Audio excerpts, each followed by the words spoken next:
राजपूती कंगन में उतनी ही ताकत है जितनी राजपूती तलवार में।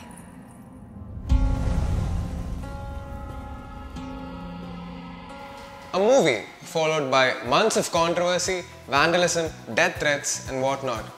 Padmavati, minus the eye now, has finally reached theatres. A man with power can do anything, even if that is at the extent of destroying everything in his path. This is how the character of Ranveer Singh is summed up in this film. Apparently not a lot has changed since the year 1300. Lakhs of rupees of equipment destroyed, ruination of film sets, and these are Sanjay Leela Bhansali film sets. Producers backing out and postponing of a release date for so many days, I've lost count at some point.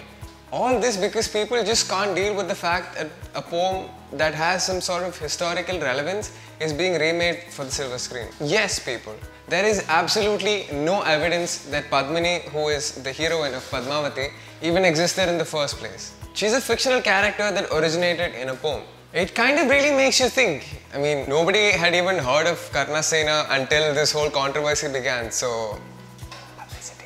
Padmavati has everything that you would expect of a Sanjay Leela Bhansali film.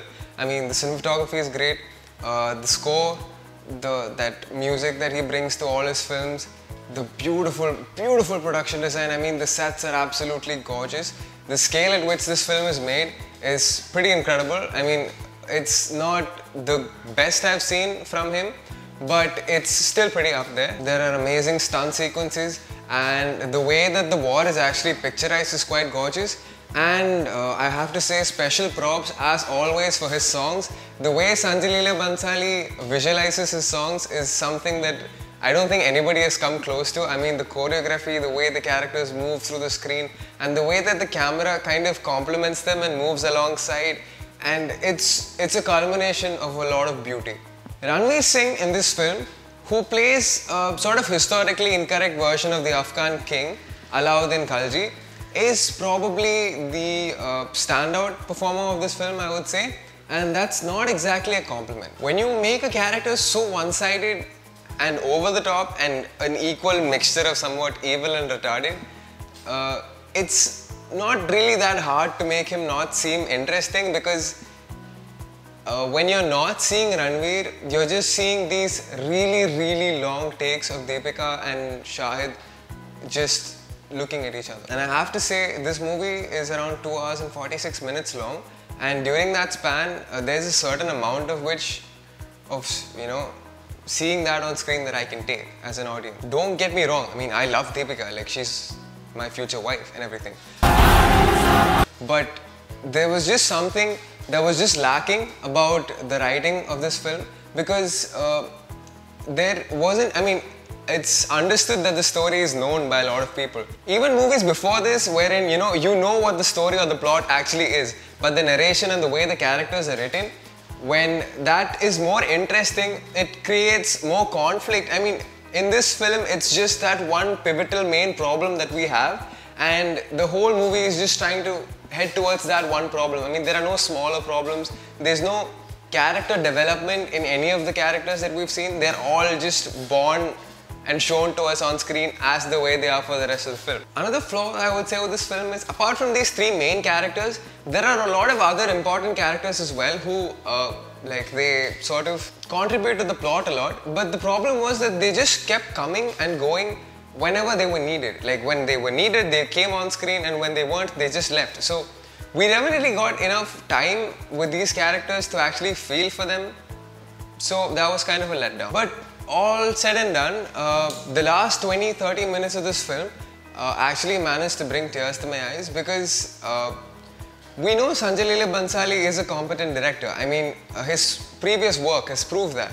But the last 20-30 minutes of this film, it's sort of like a culmination of amazing acting, the score, the cinematography, everything was actually just perfect. And Deepika Padukone, hats off, I could not take my eyes off her. Like, she doesn't really do much in this film. Like, she doesn't have to do much in this film. I mean, that's what the character asks of her. But in a sense that her eyes were so powerful and moving throughout the whole film, and especially during this last 20-30 minutes, it really made me feel something that I haven't quite felt for a character in a while. I think as long as you don't go in expecting a Bajirao Mastani, you will not be that disappointed. I mean, this movie, it does have its moments, and I would also say that's its biggest flaw, because everything said and done, this film Padmavat is just a bunch of really well technically developed moments, and it doesn't really add up to give you one amazing film.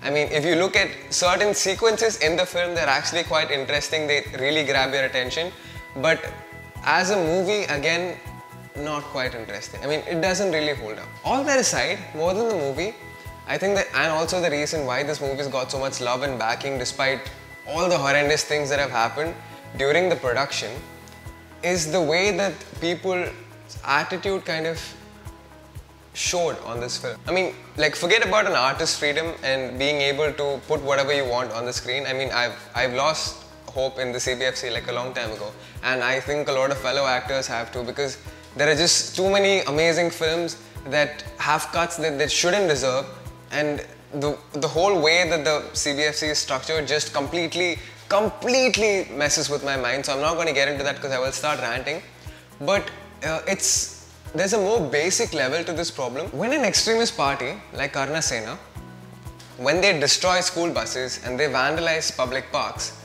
shouldn't we be worried about the world that our kids are coming into? I mean, in India, where the ruling party pretends like nothing happened, like they just look around and be like, oh, what happened? Nothing happened. And the opposition gives you such diplomatic answers, it's freaking shameful. Progression of man is what led to the abolition of, you know, very, very messed up practices like Johar and Sati. But what's the point? I mean, is that really good enough when we still have people like the Khilji portrayed in this film running around? And the sad part is, most of them are trying to govern us. That's food for thought, guys.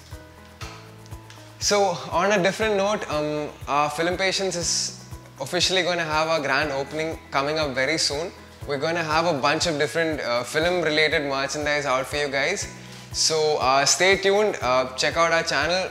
Keep checking out our channel for more content, and if there's any movie that I've missed out or skipped in the past or the recent past that you would want me to review or speak about, please leave a comment down below, and thank you guys.